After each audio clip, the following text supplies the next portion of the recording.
So, hi, welcome to Here with the Real. Today's guest, we've got Jacqueline Kent. And I just wanted to talk a little bit about Heal with the Real and why I do this podcast. The reason being is that I want to highlight women that have been through trauma to triumph and really stand in their power and move past any past traumas that they may have been through, and to share their stories to maybe help other people that haven't gone through, haven't regained their confidence and move forward in their life. So welcome to Heal with the Real, Jacqueline. Do you want to just introduce yourself for me?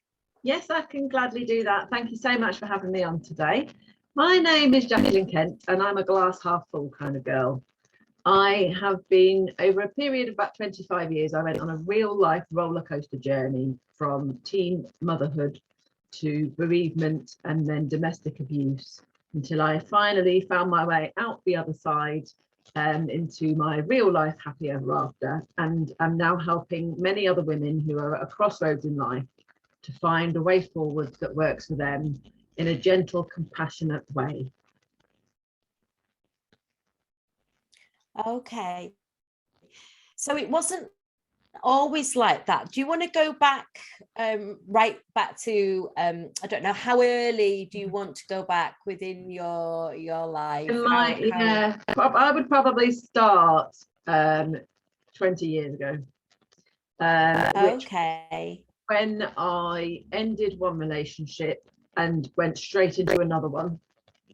So the relationship I ended was actually quite a long-term 11-year relationship, which I hadn't felt completely fulfilled in, and wasn't really satisfied with my lot, and found someone who I thought would take care of me.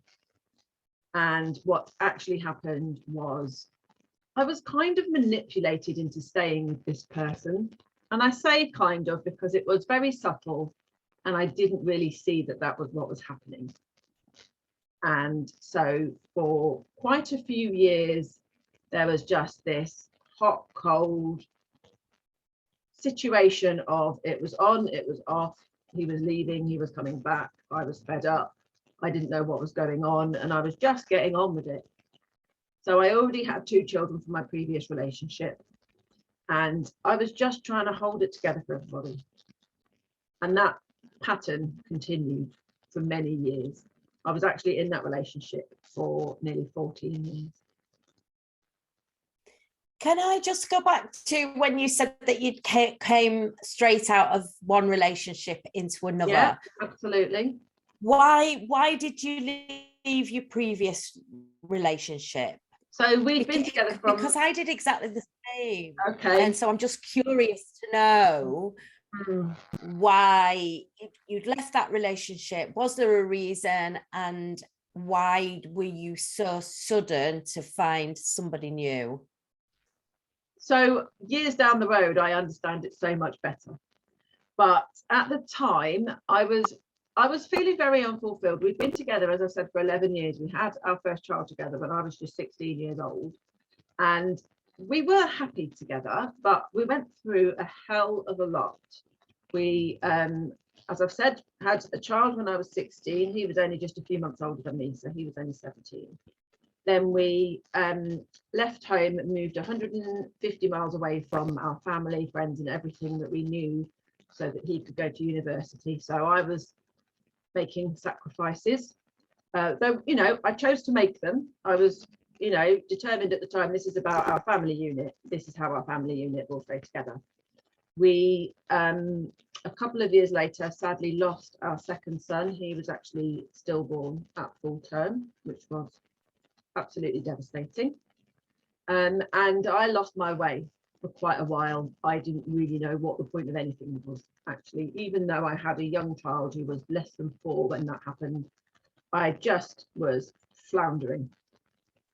And I went through so many different things in that relationship with him. So we went on to have another child, our rainbow child, and that covered so many more things than we realized, as he was later diagnosed with autism. So throughout our relationship, we had challenge after life-affirming challenge. And I just didn't really understand what my part in the relationship was. I'd been a mum and partner and everything else for so long that I didn't really feel I had any identity. So he had started wanting to go off and do his own thing, get his life, kind of like do all the things that he felt he missed out on when we were younger. And I was just at home holding the baby.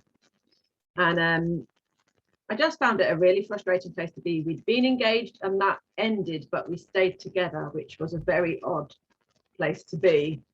And my head was being turned by lots of different things because I just didn't know what I wanted.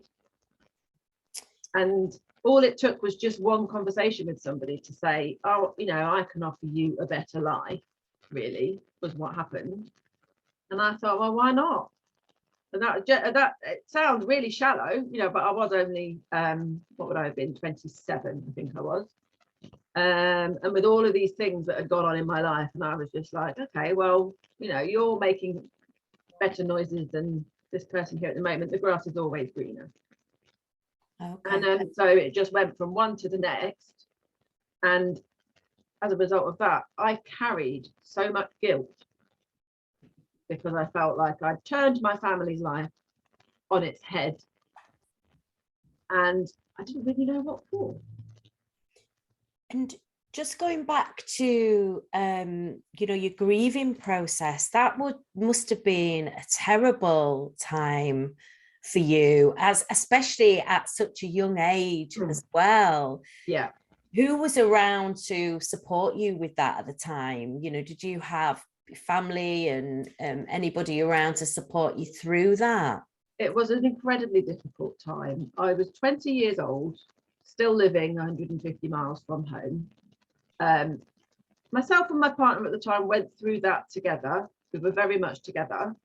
But my family, they were there, but they didn't really understand my pain. It was hard for my mum because she was watching me go through it, but she couldn't relate because she still had her parents. She'd never been through, thankfully, never been through anything like that. So for me, that was doubly hard because I felt like I couldn't really offload because I felt like nobody understood.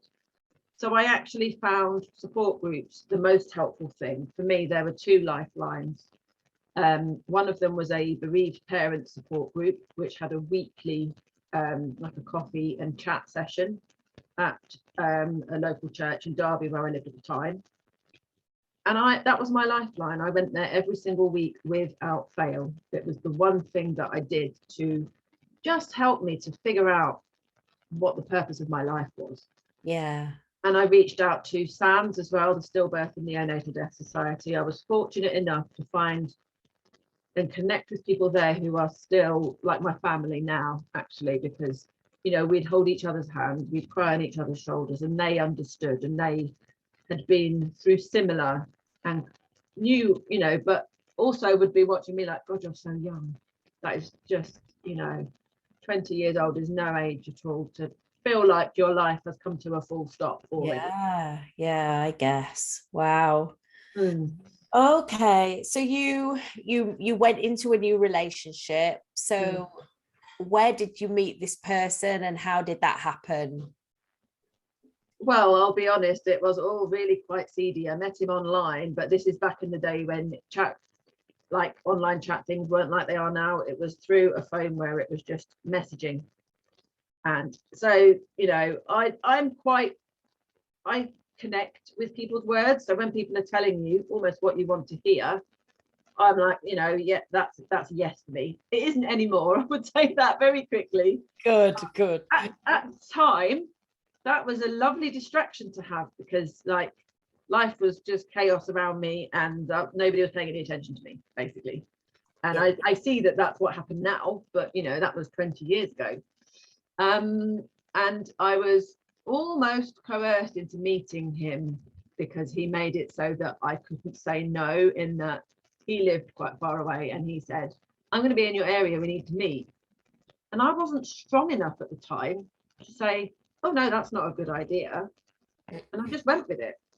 Yeah. And I had nothing about me to stand up for myself, to be honest with myself about what on earth what I was actually doing. Honestly, I wasn't really in control of my life.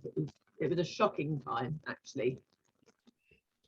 So you started dating this this person. We started seeing each other quite quickly, and things moved really quickly. Within 5 weeks, I ended the other relationship was all done and dusted, apart from the fact that I was still living with my previous partner. So it was all quite messy. But I actually was honest with him and told him that I'd met somebody else, because I just felt that that was the right thing to do. Life got really, really tough for a good few months of just really trying to hold it together while I was sorting out this mess that I'd made, and not really owning it. I don't think I did at the time, to be honest. So as a result of all of those things, my self-worth was rock bottom. It really was. Sure.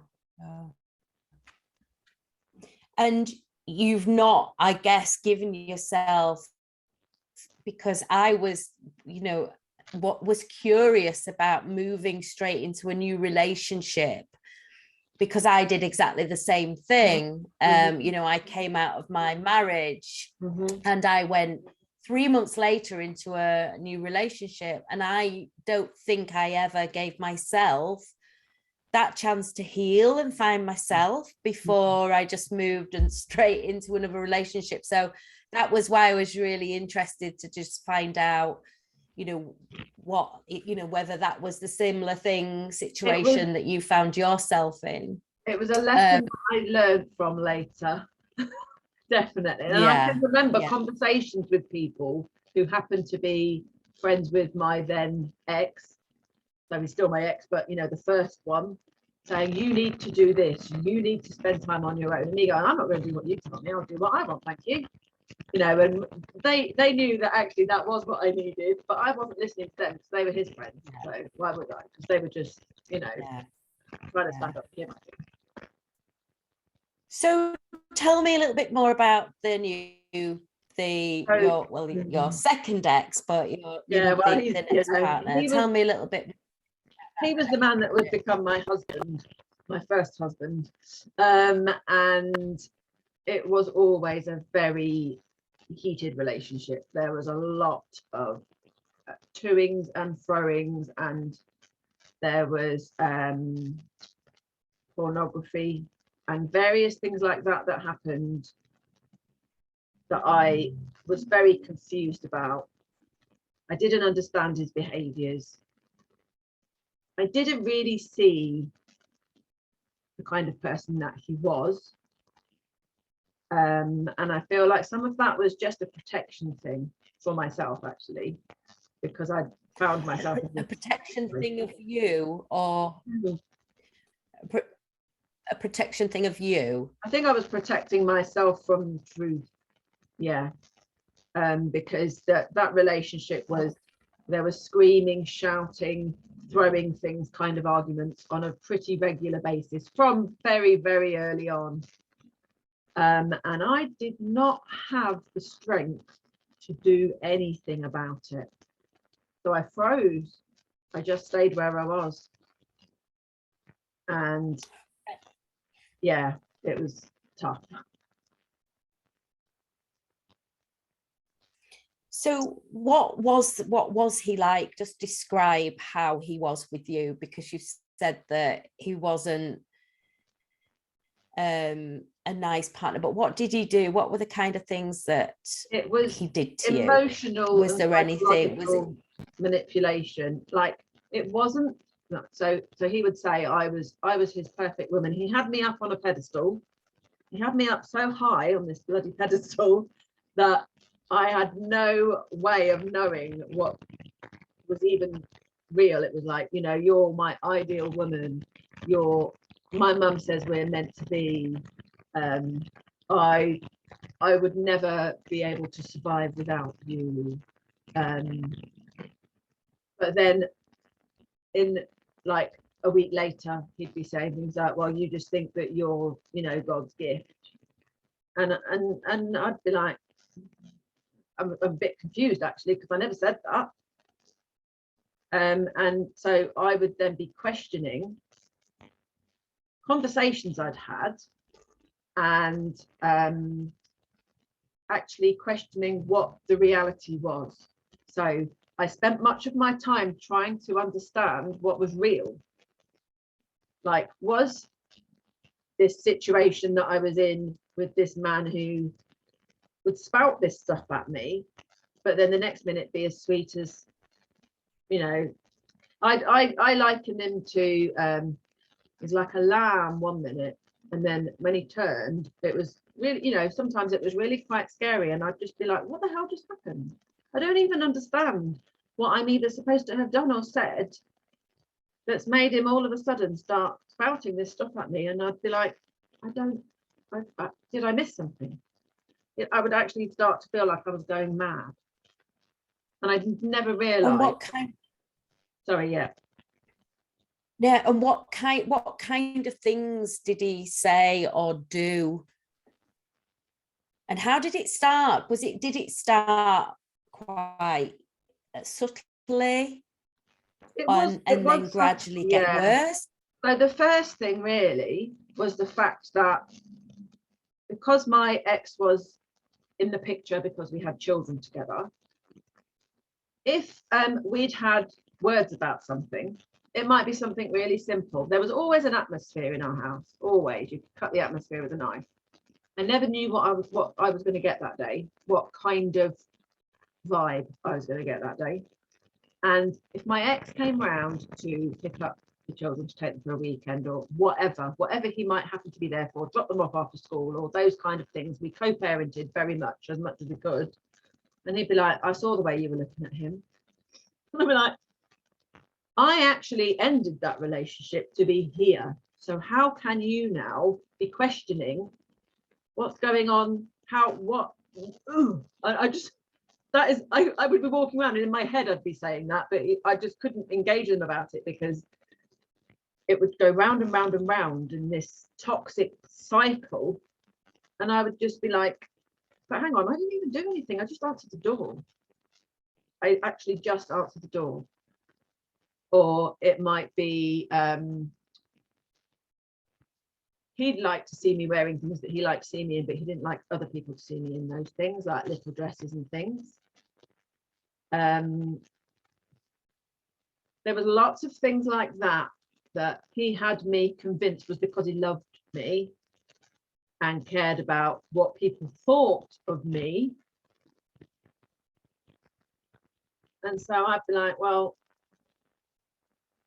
I don't understand, and you're not really much to look at anyway. So there was that going on as well. My head was just, it was all over the place for a long time, that I didn't really face up to this life that I was living. And actually I was writing something about it today, and it was like I was living a lie really, because I was trying to convince other people that everything was great. This was how my life was, and you know, I could cope with stuff. I could take anything you threw at me, but actually it felt like that was all that was happening all the time, was things were being sent to test me. What kind of Yeah. Have you sorry, I'm getting some intermittent signals, so it's it's a little bit difficult to know when you've stopped, so apologies for that. No, that's okay. I just wanted to ask you, when you said that he used emotional and psychological abuse, what were the main things that used to happen? The thing for me was that it was always very subtle. So it would be lots of those things. So he would always, if the phone rang, he would go off and have a conversation, like with his mum or somebody, not very many other people because he didn't have many friends. if I did that, he wanted to know what I was keeping from him. If my family came, like my mum and dad came to stay for a weekend, then I might be wanting to have a conversation with my mum, and maybe I'd be venting a little bit. Well, I heard what you were saying. You were talking about me. Whether I was or whether I wasn't is actually irrelevant. But I could have been talking about how much I paid for a pack of shredded wheat down the shop. He would have had me convinced that I'd said something I never said. And I'd be there saying, right, well, no, because you're not that interesting to talk about, actually. That was genuinely what I wanted my response to be, but I would never say those things because I was too scared. Because every time any friction came up, it genuinely just had my head spinning. And so when we had our son, which was we'd been together for 4 years, so we got married, and he was born 3 years later. So we were married quite quickly. There was a lot of possessiveness about my son as well. And it was always very, there was his relationship with my son and then my other 2 boys. They were just, that was different. So he treated them differently and always used to say that I favoured them. And there were just, we would have people visit and they'd just be like, why? Why are you here? And I'd be like, because yeah, they might be listening, you know, and this could be in a room 2 rooms away, ears like a bat. Yeah, when you're shouting him to actually try and do something useful, because he was always very much out of the picture in terms of in a different room, lying in bed, watching telly, playing computer games. You know, when that came, then he never heard a thing. Was he a big drinker or anything like that? Did he drink a lot? Or do you think, because with you saying it was more subtle, do you think he was more of a narcissist than because would you think it was more a domestic abusive relationship or more of a narcissistic relationship? I would say it was a really dodgy combination of both. And the narcissism stuff, when that kind of came to light for me, that I started to understand that more. So it's been said about him that he's probably got a psychological disorder with narcissistic tendencies. Not by anyone that he's been to see, but by people that I know that know things. And I don't mean from a personal level, I just mean people who are trained to recognize this stuff. So he thought he was God's gift. Like if he went to a shop and somebody looked at him, like they laughed with him, he thought that they were flirting. It was the same for me. If somebody laughed at me in a shop, like a man served me in a shop, you know, they were flirting with me. So he had that as well. Oh, you're jealous, aren't you? And I'd be like, no, they're kind of welcome to you, but carry on. And yeah, it was hard. It was a hard life. Sorry, carry on. How long were you together? How long were you together then in this relationship? So I met him in 2002, and at the end of 2014 we had an ending, which was a physical abusive ending, which involved police and everything, and I can go into more detail about that, but we didn't actually completely end our relationship until October 2016, so 14 years. Wow, okay. Mm-hmm. And so tell me a little bit about how that finally, or the run up to that. Yeah. So there were, before, as I said, that you separated from. Yeah. So in December 2014, we were going to a fancy dress party, and we'd had a really good day. And as we were getting ready to go out, he said something along the lines of, well, at least if we walk and then I decide I need to come home early, it's not too far. And I thought, well, that's a bit of an odd thing to say, but anyway, we went out, and for the evening, so we'd taken my older son, he was there at this party with us. My youngest had gone to stay at a friend, and he, while we were at this party, was watching what I was doing while doing what the hell he wanted. So he was in a room chatting to these girls, and I was watching and thinking, what does he think he's doing? That's all I was doing. And I spoke to a couple of people. I was keeping an eye on my son. He has Asperger's, so he wasn't great at these things, but he really wanted to show his face. So I really had my hands full, actually. I hadn't had a lot to drink. I was just trying to relax. And I was watching him, and he was chatting to these women. And then he came back over and said to me, we have to go. And I said, pardon, you won't believe what that bloke just said to me about you. And I'm like, sorry, what? Well, he said, oh, something about other people's wives always look so much more attractive or something like that. And I was like, how's that about me? Anyway, he was fuming about this conversation that I didn't even understand. And we had to go. And I said, well, you go, I'm staying. Well, you can't. So I was like, okay. Anyway, he left. And I was there for a bit, but I was feeling really uncomfortable, thinking, I don't actually understand what just happened. And I feel like I've got to get it sorted out. So I kind of made my excuses and went home with my son, because he'd stayed with me. And when we got home, the house was in darkness and he was sitting there. And my son had gone upstairs to the bathroom. And he came back down and said, do you know anything about that hole in the wall, Mum? Right, I'm sorry, what? And he'd put a hole through the bathroom wall. Oh yeah, well, that was me. I'm angry.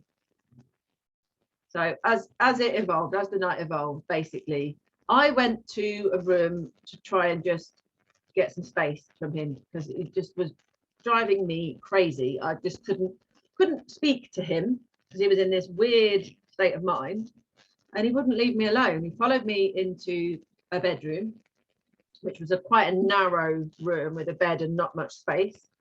And after a little bit of shouting and lashing out, I then found myself pinned to the wall by my throat.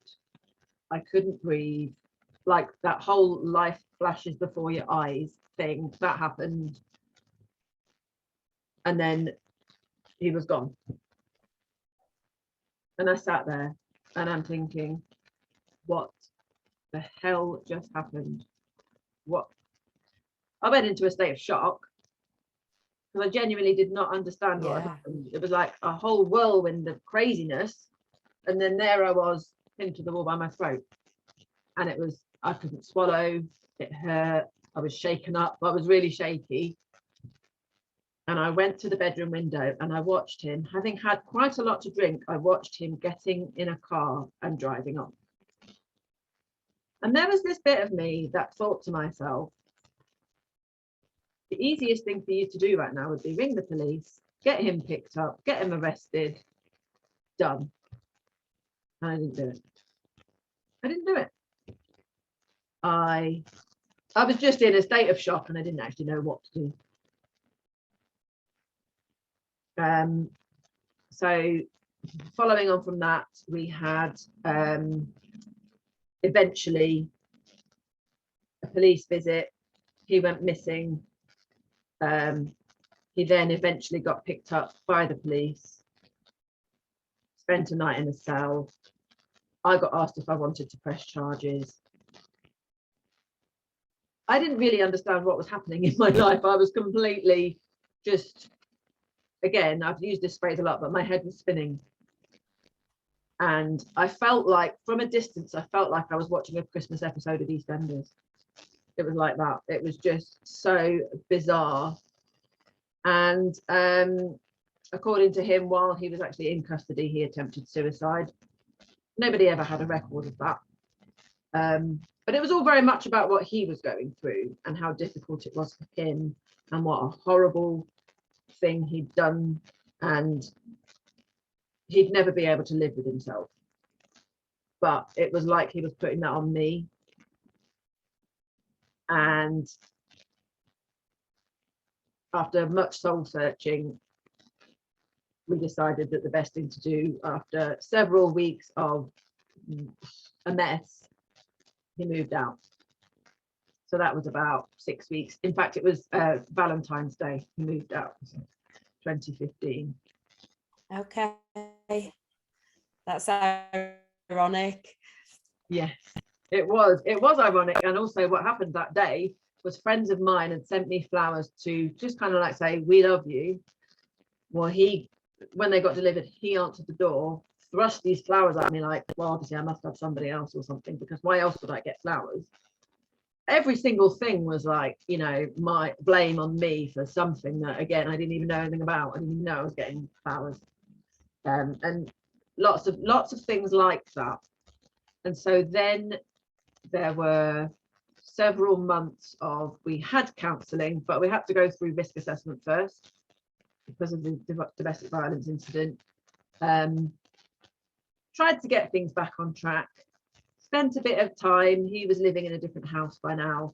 Spent time together as a family, but it was a little bit easier because we weren't under the same roof. So things were lighter for a little while.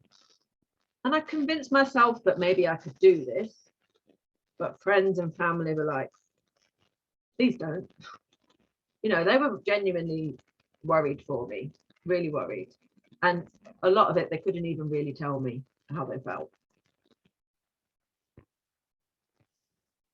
Wow. So how long after that did you leave and you know, move on and let's talk about your transformation, because this is the thing that, you know, I'm really interested in, and I think will help anybody else that's going through any form of domestic abuse, because, you know, anybody that we can support and help and share our stories with is so important, isn't it, in helping to overcome that. Because I know that for me, having had experience of domestic abuse, you really don't realize, actually, for a long time I was suffering with PTSD. So I don't know if that was something that you suffered with as a result of that, but I didn't know. So it was something that I hadn't known I was suffering with. So yeah, let's talk about your recovery and your transformation. Yeah, definitely. So in May of the following year, so about 16 months later, there was another incident, but this time it was between my sons, and that made life at home even more complicated. We had social services involved, we had police involved. They'd had a big bust up and weren't allowed to be left in the same room. So I was pretty much balancing on a knife edge, because I was at home with them and I couldn't leave them in the same room. There's like 9 years nearly between them, but it was a very traumatic episode, and I was, again, just having to hold it together while dealing with stress and pressure from him. That should never have happened. This is his son. Didn't I know what was going on? Blah, blah, blah. So I went through a couple of months of just treading water to try and get from one day to the next. And then I just thought, I can't do this anymore. I can't do this. I was on a group coaching program for what was my wedding stationery business at the time, because that's the industry that I worked in. And one of the things that she did was introduce us to people that could help us with different areas that would eventually support us in our business. And one of them was learning about the law of attraction. So she introduced me to this coach. And I thought, you know what? I feel like I need somebody that can just help me. I just need help. And so I went to her, and I've never forgotten it. She asked me the question, tell me about your life today. And I laughed. I just laughed at her because I couldn't even put it into words. My life felt like such a mess. I couldn't even begin to describe it. So she said, okay, well, what we're going to do is, I sort of obviously went into a bit of detail, and she said, what we're going to do is, all we're going to do is focus on you. And when you put yourself higher up the list, everything else will fall into place. And there's all these voices in my head going, that's never going to work. How can you do that? How can that possibly be a thing? No, I've paid you to help me. I'm going to do what you tell me. So basically, she just said, you know, you need to focus on feeling how you want to feel. How do you want to feel when you wake up in the morning? We're going to look at that. We're going to work on that as is going to be your focus. And taught me these different ways that you can do that. And it was all about scripting little messages that remind you how you want to feel, and you just keep looking at those and thinking about those and finding ways to engage with those good positive feelings, and keep doing it daily, like several times a day. Set alarms on your phone, you put post-it notes around your house. And I started doing this work, and I remember, so this was the August, I remember telling my then husband about it, and the look on his face, he was like, I'm going to be gone. And I was like, I genuinely did not have that as my goal. I trusted that whatever happened is what was meant to happen. And I completely let go of whatever my expectations might be. And it took, I think it was something like 9 weeks doing this work, really thinking about me, really taking care of my head and my heart. And instead of the countless, because I actually can't remember how many times we tried to have conversations about ending our relationship, or trying to do things differently, or whatever was going on, all of a sudden one day it just stopped. And we were having a conversation by WhatsApp, and it was actually about personal debt. We'd accrued an awful lot of personal debt, and I'd taken quite a lot of it on myself. I was paying off his debts, and he wasn't accountable for that at all. We'd had this conversation that was just like a light bulb in my head, and I thought, he's never, ever going to take responsibility for what he has done on any level. And I'm not doing that anymore. And this conversation kind of went something like, maybe this is it. And every single time before that, on everything that had happened, I had fought so hard. No, we'll be all right. And on this occasion, 26th of October 2016, I went, yeah, you're right. And I just let it go. And it was incredible. And I was like, but because we'd tried to do this in so many different ways before, there was an element of, is that really what's happening? No, or am I going to wake up? And that was it. It stopped. Everything stopped. And our conversations from that point changed. So this was on a Wednesday, and on the Friday night, I had a couple of friends coming around for a meal, and I was euphoric. And they were looking at me going, what have you been doing? Like, are you on drugs? And I was so relieved. I felt, this massive cloud lift. I don't have to worry about this anymore. It's done. And I couldn't believe it for months. I think I was pinching myself. And then there came this time where I thought, okay, this is really good, but we've got some work to do. So I made sure that the things that I chose to do for myself were genuinely for me and not about anybody else, not about somebody that I might meet in the future. I wasn't interested in having a relationship, I'll be completely honest. I didn't want to be anywhere near a bloke. And I thought, no, do you know what? This is my time. I am going to look out for me and get me back on track. And I joined a spa that meant I could go and chill out and sit in a hot tub. All the sort of like the weekends that my son was at his dad's and all of that sort of stuff. It was proper me downtime, headspace, recovery. I felt like I was soothing my soul. It was just gorgeous. And then I started on doing somebody's group healing program in the spring of that year. And it was all about once a week, I would somehow find a way to get my lads kind of settled down so that everybody was okay, and go and spend 10 minutes just meditating on the bed. Just 10 minutes once a week. And I thought, crikey, I'm sure I can manage 10 minutes once a week. And so that was how it started, where I really began to take care of kind of every different level of my well-being. and a lot of things then started to shift, and I really was like, this is my life now, and actually I really quite like it. But there was a lot of digging, a lot of writing about stuff and processing stuff, and really starting to heal some of the wounds that had happened from this epic journey, because it was really, you know, incredibly epic. Did you meditate, just going back to the meditation, Yeah. did you do that on a regular basis? Was that something that you did every day, or And when it first started, it was part of the group program as once a week thing. You'd meditate and she would send you distance Reiki healing. So again, that was another thing that helped. But in my own time, I would find, you know, like guided meditations and do those.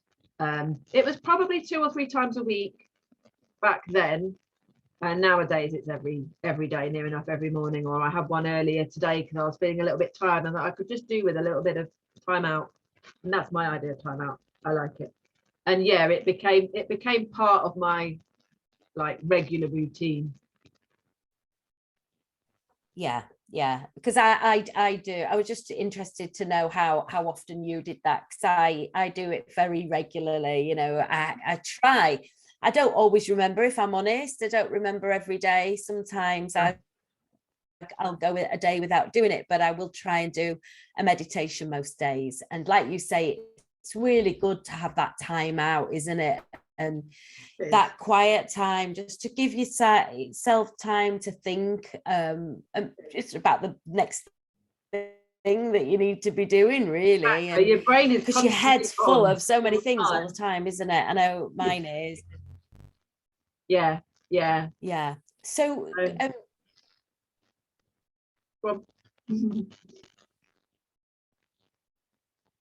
yeah, I was just going to ask, when you said you were writing down a few bits and bobs that had happened, what were you journaling? What were you doing? So I've always kept a diary of some sort, which is kind of like an account of things that might have happened that day. I've got, my first book that I published in 2018 actually opens with the diary entry from the day that I found out I was pregnant at 16. So I have always been one for getting stuff out of my head and onto a page. It's always just been something that I've done. And when I was younger, I used to thank my diary for listening and not judging me. Which kind of tells you something about the style of I love that. Really go for it. I used to be like, I'm so glad I've got somebody here that just listens to me and doesn't answer back. Yeah, no, I love that. I love that. Yeah, one of the things that I talk about a lot. Back to the right. Oh, sorry. No, it's fine. Sorry, go on. Yeah. No, I was just going to say one of the things that I do. And I was just going to. Right, go on. It's because there's such a delay for some reason. I'm really sorry about that. Don't worry. No, I was just going to say, with the journaling, I found it really cathartic when I was writing it down on paper, and it's like a page dump, I call it. You know, you're just getting everything that you thought in your thoughts and in your head onto paper, and that is, you know, exactly how I started my healing process, was journaling and writing everything down. And yeah, the journaling ended up becoming my book. So you mentioned your book, your first book. So tell us what your first book's called. So my first book is called Onward and Upward. There we are, look. And that one's actually published in my maiden name because that was 3 years ago. And I'll come to that bit in a moment. But my first book is an account. It's my memoirs, so it's an account of all of the difficult journeys that I have been on since the day I found out I was pregnant at 16. What happened when I left home and I was kind of not surrounded by anybody, just dealing with life. What happened when I lost my son? What happened when the next son was then diagnosed with autism? What happened in the beginning of, at the end of one relationship, the beginning of the next one, all of the different tests and lessons and things that I have learnt along the way, including the incident that we've just been talking about and my transformative journey right the way up to my real life happily ever after, which is the best bit at the end. And we'll get onto that in a minute because I'm excited to talk about that. So you're recovering, you're doing, you've got your diary, you're doing your meditations. Anything else that you use to recover with your transformation that was key in your process to becoming your best self and your next chapter of your life? I think I would probably say that. So two things actually. So one of them would just be, it was about investing in myself and knowing that it was okay to put time, effort, energy and money into looking after all the different bits of me, and not feel like that was indulgent in any way, because it really did make the difference. You know, I learned things on group programs. I mixed with different people that I'd not crossed paths with, which was really different for me. That was really exciting. One of the other things as well, so sorry I said one, but there are a couple because I keep remembering things. One of them was getting a little bit clearer on my boundaries and not accepting stuff from people that didn't really matter anyway. So I do talk quite a lot about that in my work, because I feel like it's something that people don't realize can be so damaging to you, especially if you are recovering from something. It can be really hard to be firm with anybody else, because it's almost like you feel like you've done enough, but then sometimes you can leave yourself open to the energies of people who identify you as somebody that they can maybe take advantage of in some way. And it might not be intentional, it might just be that's the kind of person they are. And yeah, it's that I've had a few lessons with that in terms of friendships and other things. So that was one of the things that I then started to think, okay, you're not making me feel good about my situation. It's almost like you're jealous of the fact that I get to make these choices for me now, and I don't need that in my life. So there was a lot of that as well. And yeah, really surrounding myself with my cheerleaders.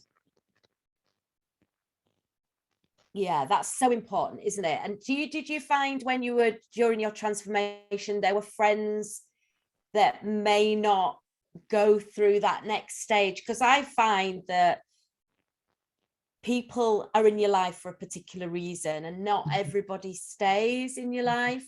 And you know, the real true friends are the ones that are there, like you say, cheerleading for you, and you know, you get something from. But there were also the people that you know, maybe you were a bit of a people pleaser. I know that that was very much me at one point. And knowing those boundaries, like you say, is so important, isn't it, for your recovery, of being able to say no, actually no. Yeah. And also, one of the things that I kind of try and highlight is that when people who aren't the right people for you make you feel like you're not giving them enough, you find yourself thinking that you're not enough. And it gives you that kind of inward feeling of just, because you're not enough for them, it's like you're not enough. And actually all it is you're not giving them what they want. And that's not the same thing. But if you don't see that, you can walk around with that for years. Just feeling like, you know, I've got to do more, I've got to help more, because they've made you feel that way, when actually it's their thing that's going on that's not working for them. They're not getting what they need from you, unfortunately.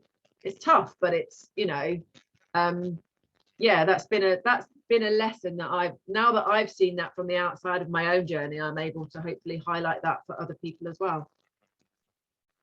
Yeah, sure. So let's, because we've got 10 minutes left, I just want to talk about your final, you know, because you were meant to come on a podcast last year. Was it last year? It was last year. And yeah. And you said to me, well, I'm just getting married. And it was like, wow. So yeah, exciting. Tell me, how did you meet your new partner? So what actually happened was, I had gone through this time of really thinking about what I wanted, and I got to a point mid 2017. So it had been, you know, like a good 8 months of just me time. And I was thinking, you know what, I'd just like a bit of fun and I'd like somebody to share some of that with, but I don't need a relationship.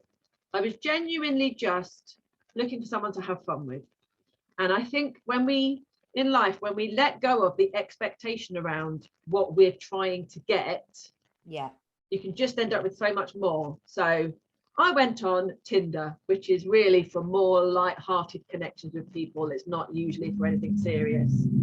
And I connected with Bruce, who was in a very similar place. He was just looking for someone to have fun with. His profile made him look like fun. He was wearing a Crocodile Dundee fancy dress costume. And we both talked about things that on the profiles that we had in common. He said he was looking for his Wonder Woman, which was actually my nickname by my friends at the time. And his actual name is Bruce Kent. So he's like Batman and Superman. Wow. Okay. So we were a bit like, oh, this is good. And we started chatting on the Monday. By the Monday night, he'd already asked me out. And I was having these flashes of, hang on a minute, this feels like maybe it'll be something more. And I couldn't describe that other than it was this feeling, like this energy rush that I had never experienced anything like. And it was only that following Friday night, so it was 4 days after we started chatting, we went on our first date, and that was it. We were inseparable. We just had this connection.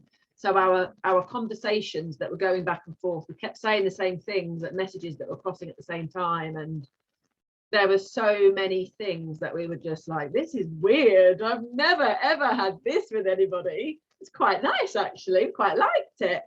And we were straight away, we were like, that's it, I'm done now. I'm not actually looking anymore. So I genuinely was not looking for a relationship, but I found what I was looking for, which was fun, and I got so much more as well. We told our families and friends quite quickly and all of that sort of stuff, and he actually moved in the following May, so it was 10 months after we'd got together. Then February 2019, he got down on one knee in front of 100 members of our tuneless choir, where we sing like no one is listening. He had it all set up and everything. It was proper romantic. We got it filmed. It's on YouTube. You can find it on YouTube. Yeah. And so that was February 2019. We'd planned a longish engagement. We were going for November 2020. And you know what happened in 2020. So that didn't quite go to plan. And it was about June, I think, of that year that we were like, this is not going to be a thing for us this year. We just need to draw a line under it for now. Postponed it by a whole year. So did that whole thing. So we were planning our wedding for almost 3 years. But in the meantime, you know, there was a lot of excitement around it, and people were like, your wedding's going to be something really like out there, which it was. When we finally got there, we did a dance up and down the aisle before the ceremony. We had our tuneless choir actually sang at the wedding. So we had people's favourite songs that they were singing through the ceremony. It was absolute magic. It was genuinely like you could feel the love in the room. It was absolutely stunning. Like everybody in that room, there was such a good energy. It was incredible. Really, really was. Oh, so that was November. Amazing. Amazing. So it just shows you, you know, there is life after domestic abuse, and you can, you know, you can recover. I know for me it was probably about 2.5 years before I was, you know, properly. It felt like I'd understood the mind, because for me, I think was the important thing was understanding the mind. Yes. and not living so much in the past and letting go of those past issues that have happened, because I think often we just live in the past and we think about the past, or we live in the future. And I think just living in the now and living each day, then lovely things do happen. And I think when you've got these expectations, like you say, of what you want this brilliant relationship to be like, then I don't know, it seems more forceful instead of just a natural relationship. So I'm so super happy for you. Thank you. So what was the date, when was the date you got married now? So it was 21st of November 21, so we've been married nearly 4 months now. Yeah. We still class ourselves as newlyweds. Amazing. So it's all going brilliantly? Yeah, everything's great. It's been quite busy since since the new year, really. So November was hectic with the wedding and everything. December we got taken out by COVID. We both had COVID. We came back off our honeymoon and we'd only been out back into everything for a few days, and then we both went out. So December was a bit of a write-off. So we've been playing catch up ever since. Yeah, so it's been quite busy but lovely. Yeah, since then. So yeah. Amazing. And you're supporting other women now to do you want to just say it quickly, because I think we've got 3 minutes left before we finish, but it'd be just nice to just hear what you do now. And I don't think you mentioned your second book either, so if you want to talk about that quickly. Brilliant, thank you. So what I do is I help women who are at a crossroads. So whether it's a crossroads of maybe your grown-up children have left home, maybe you've ended a relationship and you're trying to figure out what's next. Maybe you are actually, sometimes it's to do with thinking about changing course in your life somehow. Maybe you're looking at different ideas for what work might light you up. And because of all the different experiences, as some of the ones I've just covered, I'm able to help you work out what next might look like. So I take time with you, with a compassionate, heartfelt approach. We look at kind of where you're at and what's going on for you, so that we can start to think about what might come next. And I do it in such a way so that you feel like you're being taken care of by a friend. There's accountability, but it's not done in such a way that you feel like you're going to be told off if you don't do things. Okay. And one of the things that I do in my book, so you've got this is also, they're both available on Amazon, Onward and Upward, and you've got this, and that covers all of the many different things that I have tried, picked up, done for a while. Maybe they've been successful, maybe I put them down again, to get me through some of the things that I talked about in today's podcast. And that comes with a downloadable workbook and all sorts of great stuff that you can do to really start taking a little bit of action. And then the last thing is, if you want to connect with me, it would be wonderful to see you in my women's Facebook group, which is called it was called Flip the Script. It's now called Who Am I Now? And that is for women at life's crossroads, and you can find that on Facebook as well. Amazing. Well, Jacqueline, thank you so much. It's been a pleasure having you on Let's Heal with the Real, and it was amazing to hear your story. And yeah, I'm just so super proud that you found the love of your life, and that things have made an amazing change for you. So thank you so much for being on the podcast. And thank you for everybody that's been listening on the outside. I'm just gonna stop it now. Yeah. So